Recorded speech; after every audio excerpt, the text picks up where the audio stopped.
Mesdames et messieurs, bonjour, heureux de vous retrouver pour cette nouvelle édition de votre journal de 15 h. Voici les principaux titres. Le comité exécutif du parti RPP assiste les sinistrés des incendies de la commune de Balbala. Et au Venezuela, les violences extrêmes ont fait 10 morts, les États-Unis condamnent. Merci à vous de nous rejoindre pour cette nouvelle édition. Une cérémonie de distribution pour les sinistrés des grands incendies qui ont ravagé plus de 100 maisons dans la commune de Balbala. Une cérémonie donc a été organisée à cette occasion et consistait effectivement à la distribution des ustensiles de cuisine pour les sinistrés sur le lieu de leur nouveau logement au PK12. Plus de 100 familles donc ont pu bénéficier de ces dons d'ustensiles qui pourraient leur permettre de mieux s'adapter dans leur nouveau logement. La cérémonie a vu la participation des plusieurs membres du comité exécutif du RPP, à savoir M. Ali Abdi Farah, président de la commune de Balbala, Ouabel Nour Elayé, et des parlementaires, des élus locaux. Et dans son intervention, l'ancien ministre et membre du comité exécutif du RPP, Ali Abdi Farah, a remercié le président de la République et les membres du parti RPP qui sont toujours plus proches aux côtés des sinistrés pour mieux gérer ce genre de catastrophe. Enfin, il a convié les familles sinistrées de toujours faciliter la tâche aux membres des forces de l'ordre de travailler aux côtés du président de la commune de Balbala.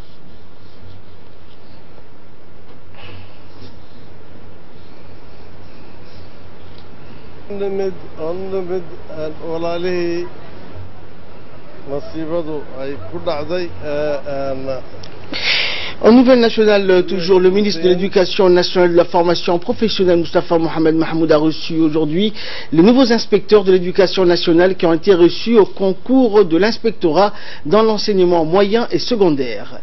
Les hauts cadres du ministère ont pris part donc à cette réunion qui s'est déroulée à la salle de conférence du ministère. Le ministre a félicité les nouveaux inspecteurs pour leur brillant succès au concours d'inspectorat dans l'enseignement moyen et secondaire et leur a indiqué l'honneur et la charge qu'ils auront dans le cadre de leur nouvelle fonction. Les 13 inspecteurs disciplinaires s'apprêtent donc à s'envoler incessamment pour la Tunisie en vue d'une formation de 6 mois. Le ministre leur a rappelé les attentes qui sont les siennes et celles du département par rapport à leur formation et surtout par rapport aux missions dont ils seront investis à l'issue de cette formation en Tunisie, à savoir leur contribution à l'amélioration significative de la qualité des enseignements apprentissages dans notre pays. Enfin, rappelant que la noblesse de la fonction d'inspecteur est tout ce qu'elle engage comme l'encadrement pédagogique, l'évaluation formative et certificative des enseignants, le rôle des médiateurs entre les établissements scolaires, l'administration centrale du ministère et les parents et usagers de l'école publique. Des propos repris donc par les hauts responsables du MENFOP qui ont encouragé les nouveaux inspecteurs dans leurs nouvelles fonctions.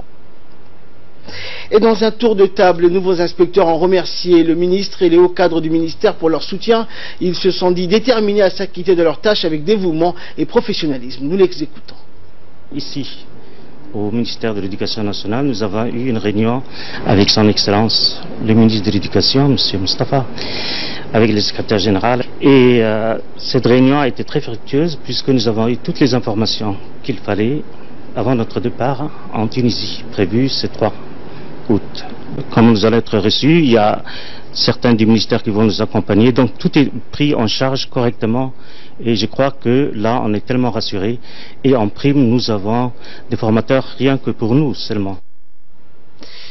Et le ministère de la Femme et de la Famille qui a organisé ce matin un concours de recrutement des futurs alphabétiseurs en langue nationale au Centre d'action sociale et d'autonomisation des femmes de Balbala, le centre CASAF. Les épreuves ont été supervisées par le personnel du ministère et a réuni 105 candidats venus de Djibouti-Ville et des régions de l'intérieur pour concourir à cet examen composé d'une épreuve écrite et orale minutieusement préparée par les conseillers pédagogiques du CRIPEN. Les objectifs de ce projet d'alphabétisation consistent entre autres à promouvoir les langues nationales, réduire le niveau d'analphabétisme élevé chez les femmes et contribuer à l'autonomisation de ces dernières. Le ministère de la Femme et de la Famille a projeté d'alphabétiser, avec l'appui du MINFOP et du secrétariat d'État aux affaires sociales, 36 000 femmes sur 3 ans à raison de 12 000 femmes par an. Président de la République. Depuis cette date, le ministère s'est attelé à concrétiser cet engagement et le ministère a procédé par étapes. D'abord, nous avons jugé utile avant de lancer la phase générale, de mener une phase pilote. Pour cela, 3 sites ont été ouverts dans la commune de Balbala et dans la commune de Debolaos. 180 apprenantes ont suivi pendant une période de 8 mois des cours d'alpha en langue nationale. Également dans l'actualité, rappelons que durant le 40e anniversaire de notre indépendance nationale, plusieurs activités donc ont été organisées dans le cadre des festivités de cette dernière. Et la RTD avait organisé l'émission intitulée Talents cachés qui était diffusée sur nos antennes. Suite à la diffusion de la radio-télévision de Djibouti, a organisé donc ce matin une cérémonie de remise de prix aux 3 premiers lauréats. Cette cérémonie s'est déroulée dans la salle de réunion de l'institution en présence du directeur général et des principaux responsables de la RTD, dont le directeur du programme Adel Daoud et du directeur de l'information Omar Ali Higué.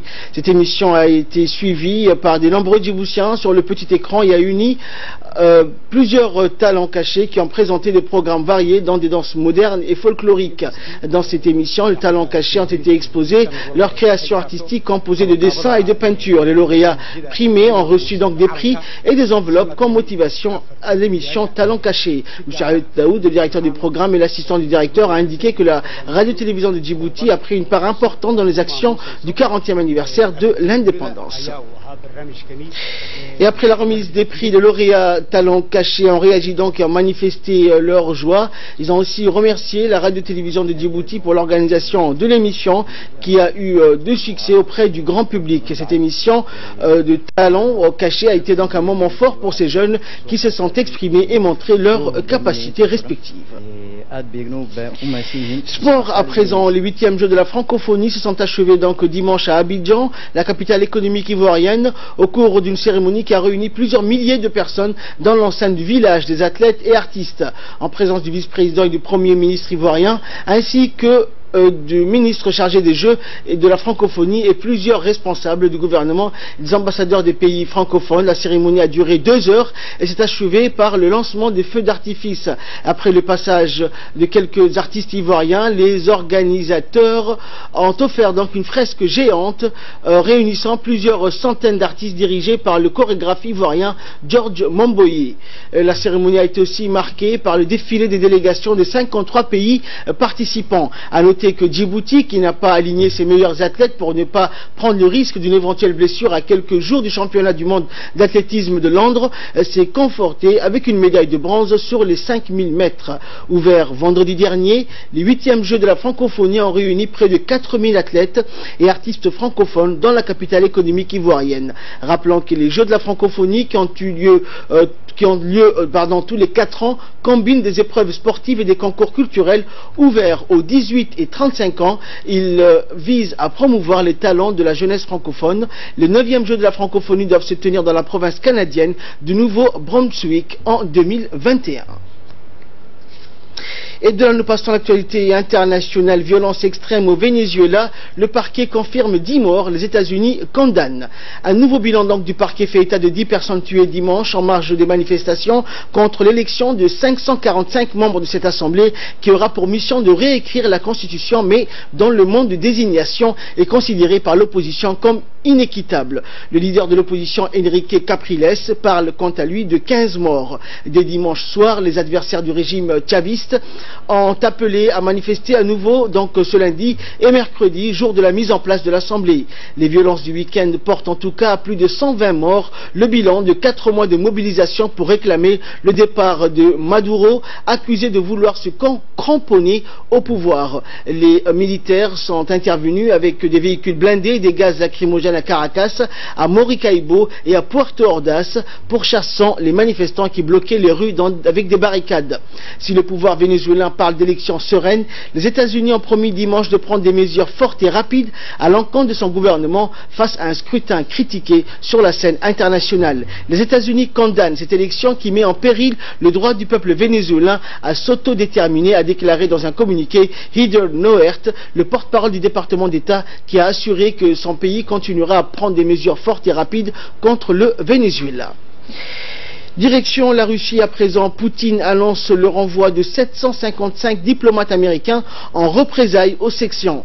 Le président russe Vladimir Poutine a annoncé donc dimanche le renvoi de 755 diplomates américains en représailles aux sanctions votées par le Congrès américain contre la Russie pour son ingérence présumée lors de la dernière présidentielle. Plus de 700 diplomates américains vont devoir faire leurs valises et quitter la Russie. C'est ce qu'a confirmé le maître du Kremlin Vladimir Poutine hier dimanche en annonçant sa riposte aux sanctions contre la Russie votée plus tôt dans la semaine par le Congrès américain. 2 jours après la Chambre des représentants, le Sénat a adopté jeudi donc à la quasi-unanimité 98 contre 2 un projet de loi dénoncé par Moscou mais aussi critiqué dans l'Union européenne parce qu'il risque d'affecter les entreprises européennes et à long terme ses approvisionnements en gaz russe. Le texte qui sanctionne aussi l'Iran et la Corée du Nord vise à punir Moscou notamment pour son ingérence présumée dans l'élection présidentielle américaine de l'an dernier au sujet de laquelle une enquête est en cours aux États-Unis. Alors que le projet de loi sur les sanctions contre la Russie a été soumis au président américain Donald Trump, il a désormais le choix de le signer en l'état ou de le bloquer. Et enfin, en Syrie, les FDS avancent lentement dans Raqqa face à la résistance du groupe État islamique.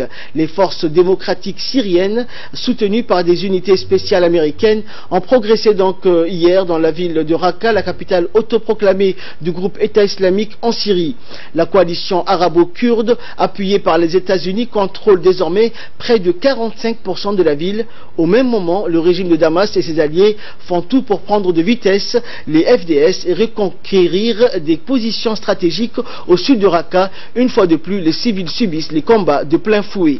Malgré la puissance de feu déployée par les forces démocratiques syriennes, les FDS, et les frappes incessantes de l'aviation de la coalition internationale, le groupe État islamique résiste avec acharnement à Raqqa.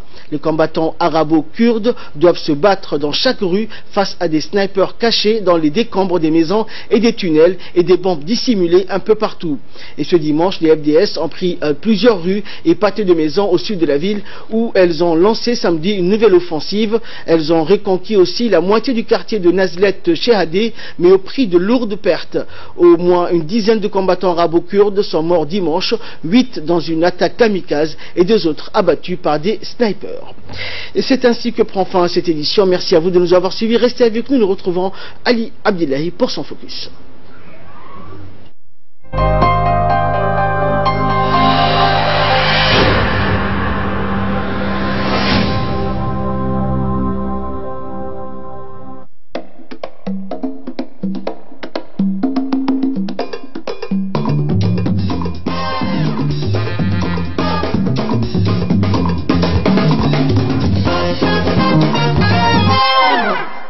La nouvelle chaîne A+ Sport arrive chez vous. Retrouvez l'UEFA Europa League, les championnats belges et écossais et le basket européen. Sans oublier les grandes compétitions africaines de football, de basket, les tours cyclistes et les marathons du continent. Vivez la passion du sport sur A+ Sport. Le décodeur est à 3500 francs seulement. Alors abonnez-vous vite pour en profiter. Coca-Cola.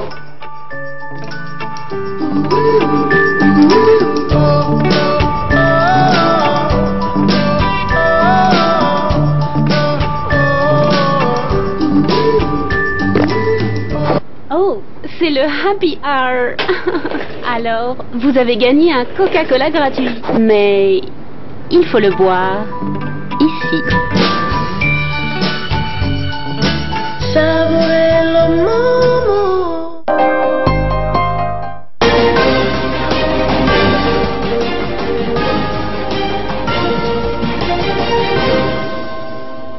Merci de nous rejoindre pour ce focus avec Ali Abdillahi. Bonjour Ali. Bonjour Ahmad. Donc nous allons nous rendre en Israël dans ce focus. Rejet de l'appel du soldat israélien condamné pour avoir achevé un Palestinien à terre. Eh bien donc cette décision intervient après que le tribunal militaire israélien a rejeté donc dimanche l'appel du soldat israélien Elor Azaria. Ce dernier a été donc condamné à 18 mois de prison pour avoir tué d'une balle dans la tête un Palestinien blessé qui gisait à terre. Et membre d'une unité paramédicale, ce jeune appelé donc israélien Elor Azaria avait été filmé le 24 mars 2016 par un militant pro-palestinien alors qu'il tirait une balle dans la tête d'un Palestinien à Hébron en Cisjordanie occupée. Abdel Fattah al-Sharif venait d'attaquer des soldats au couteau. Atteint par balle, il gisait au sol, apparemment hors d'état de nuire. Le soldat israélien avait été condamné en février à 18 mois de prison ferme au terme d'un procès très médiatisé et qui avait profondément divisé donc les Israéliens. Les procureurs militaires avaient fait appel, donc jugeant trop indulgente cette peine qui avait déçu les défenseurs des droits de l'homme, en l'occurrence l'Organisation des Nations Unies. Bref, le soldat avait également interjeté l'appel, Ahmed. Et en Espagne, l'un des joueurs les plus connus au monde de football, Cristiano Ronaldo, est convoqué par un juge d'instruction. CR7 comme on l'appelle. Ce lundi donc, le joueur de foot Cristiano Ronaldo doit se présenter au tribunal de Pozuelo Alvarón dans la banlieue de Madrid, où il sera interrogé dans une affaire de fraude fiscale présumée. À l'issue de son audition, l'attaquant vedette du Real Madrid devrait être mis en examen. C'est un match judiciaire qui va devoir jouer ce lundi. Le footballeur le plus connu de la planète, Cristiano Ronaldo, la star du Real, a été convoqué par un juge d'instruction anonyme pour expliquer l'évasion fiscale d'une somme, écoutez bien, donc de 14,7 millions d'euros. L'attaquant portugais aurait gagné plus de 150 millions d'euros grâce au contrat publicitaire, des revenus qu'il aurait ensuite placés dans des paradis fiscaux, d'abord au Panama, puis aux îles Vierges britanniques afin d'éviter le fisc espagnol. Comme l'entraîneur portugais José Mourinho ou le joueur colombien Falcao, Ronaldo est un autre client du puissant agent Jorge Mendes, également visé par la justice espagnole. Merci Ali, merci à vous de nous avoir suivis. C'est la fin de ce focus. Excellent après-midi à toutes et à tous.